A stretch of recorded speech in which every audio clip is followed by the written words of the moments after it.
Hello children, welcome to this session of Advanced Web Designing. Today we will be learning about the cascading style sheet. It is a small introduction to CSS, but before we begin, it is assumed the viewers have prior information about the HTML tags, its basic structure and the various form elements which can be used to design a form. Why do we use cascading style sheet when we already have the HTML tags? What if you want to add some background color or some image to the screen, or change the alignment of the heading, or change the font of the paragraph, or change the text color of the paragraph, or use a different font in a different color? These styles cannot be provided by HTML, so we make use of cascading style sheet, which is a design language which is used to style the elements of the HTML document. It also describes how the HTML elements will be displayed on the screen. When we use the CSS, we can apply styles to the web pages to look exactly the way we want it to look like. Also, as compared to HTML, CSS has much wider presentational capabilities, and it also provides a much better control over the layout of the web page. The look of after applying the CSS to the web page is far better as compared to the HTML page. So let us study the benefits of the cascading style sheet. The first benefit it provides is a systematic way of designing the web page. CSS has got its own format, so we can use that format to apply the styles to the HTML elements in a systematic way. In the sense, every element, the same element, if it is appearing on several pages, then it should have the same feel and look. So when the browser or the user is going through the website or the web application, he should be get the feel of the application. It should not be if the first page has got a text box of a different shape and size, while the second page it is of a different shape and size. So that difference will make him feel as if he is gone to some other website. So cascading style sheet, it provides the systematic way of designing the web page. It gives a similar look and feel on all the web page. Then it has got a better control of the elements. CSS provides a very consistent look of the elements in each and every web page of the web application or the website, and it has got a better control in the sense all the styles are incorporated in one single sheet with a separate extension. So anytime we need to update a similar element appearing in several pages, it can be done in one place. Also, it saves time because because there is a separate file for these styles. So anytime any changes are to be made, it can be made in that single file, and instead of going to each and every element and changing the style. So it saves time. Also, it gives a uniformity look. As I told you, the look and feel is consistent in all the pages if we make use of CSS, and also it reduces the burden on the developer of keeping a track of the elements similar elements appearing on several pages. And as I told you, there is a separate file with the extension CSS, so it can always be in one place. It is kept at the server, and the developer or the programmer who is actually working on the style, he did not touch the HTML codes or other JSP or ASP server side files for getting this styles changed. because there is an isolation between or separation between the styles and the code, the file loads much faster as comparison, because the styles are kept in a separate file, and because it is kept in a single source, anytime if there is any upgradation or changes in the styles, it can be done in a single place, and hence it is very easy to maintain it. Now let us see the syntax for the CSS.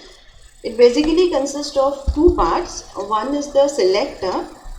So selector is nothing but the HTML tag or the element. For example, it can be tag like heading, paragraph or body.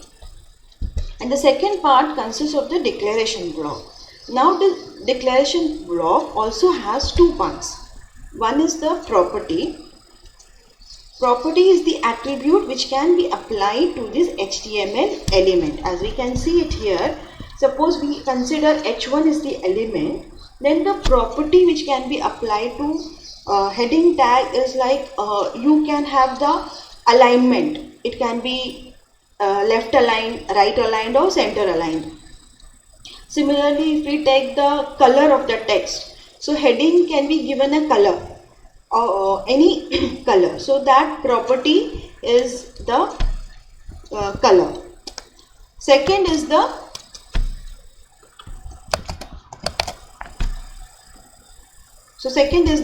value for it. Suppose I define the color for h1 tag, so I also need to give a value for it. So value can be given as blue, green or maroon. And if I consider the property of font size, then it will be the value in figures, like it can be pixel, inches, millimeter, centimeter or point. Finally, the whole syntax of CSS will look like this. You have the selector, and then there are curly braces which are opened. You have to specify the property for that selector which is applicable to that selector, and there is a colon, that is there are two dots, one or the other, and finally you write the value for that property and you close the curly brace. So this is the syntax for CSS, and if we assign values to it, then it will look like this. Now in this we can see the paragraph has been taken and the color is blue. So the attribute of the property is color and the value is blue. And if I want to specify more than two properties, then I can separate them with a semicolon and give the second property, give the colon and write the value for it. So this is how we have to write the CSS. Now we have understood what are selectors, then how do we write the property and how do we write the value. Now let us try to learn about some of the properties which are available for use. So we will just study about the property and then we will see to which HTML element it can be applied. So I've considered a property of background color. Now this background color can be applied to an HTML element of table. You have a table and you give the background color of that table as blue. Now this background color can also be applied to paragraph. You have written a paragraph and the background color of it is given as blue. Now again we can change the HTML element. We can have the heading tag and the background color of this heading can be blue. Now we can also change the value at the same time. We have the heading, the attribute remains the same but the value changes. Similarly, you have the element as same, attribute is the same but the value changes. So background color now it becomes red. So see the difference. We are varying the element and the value, but we are keeping the property as constant. So there are some certain common properties which can be used in conjunction with your element and your value. Now these are some of the CSS properties. One, we have already seen the background color. So it will assign, it will give a background color to the HTML page depending on the HTML element that we are using. Now this HTML element can be a table, it can be your body, then paragraph and so on. Similarly, again the background image property can be applied to the body, table or paragraph, heading. So it can be applied to any HTML element following the same CSS syntax. And how do we give it? We have to give the URL. We have to give the path of that image. Then next property is the border. Now usually this border is used for table, because a simple table will never show a border unless and until we specify it in the code. So the border value can be solid, double, groove, ridge, inset and so on. And it is given by like this. Table is the element. You have the curly brace, border, colon and the value for it, and you close the semicolon, curly brace. Similarly, you have the property of color. Now this color will give the color to the text. Either it can be paragraph, heading or the data in the table, TD. Padding is the property which provides spaces to be left between the heading. So if you give as 25 pixel, then the H1 heading will have a padding of 25 px.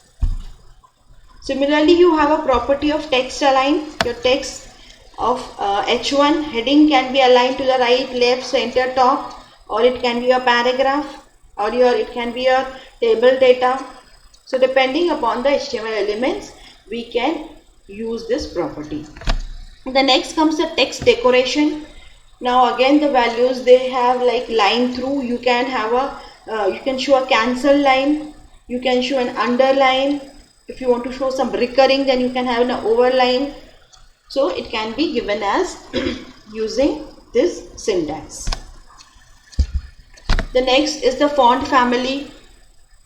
You can have different fonts applied to the web page by specifying the font name. Now there are different fonts like Arial, Times New Roman, Monotype Cursiva, Calibri. There are different number of fonts, and provided those fonts are available on your PC settings, only then you will be able to show that font. Then you have the font size. You can increase or decrease the size of the font or the text depending on this value. It can be either in pixel, inches, mm, centimeter or point. Then you have font style. If you want the your text to be either in italic, oblique or normal, then you can use the font style. Then you have the font weight. It can make your font weight as bold, or you can specify a numeric value for it depending on how bold or bolder you want.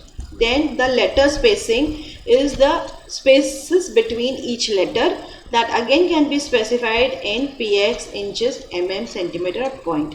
Sometimes we want the letters to have some space in between them, then we can use this letter spacing property. Then there is another property, margin left, which leaves a margin towards the left, and that again can be specified by the value in pixel, point, centimeter, etc. So I hope you have understood the benefits of using CSS and some of the common properties of CSS. In the next session, we will be covering how the CSS properties are applied to the web pages with the help of examples. Thank you.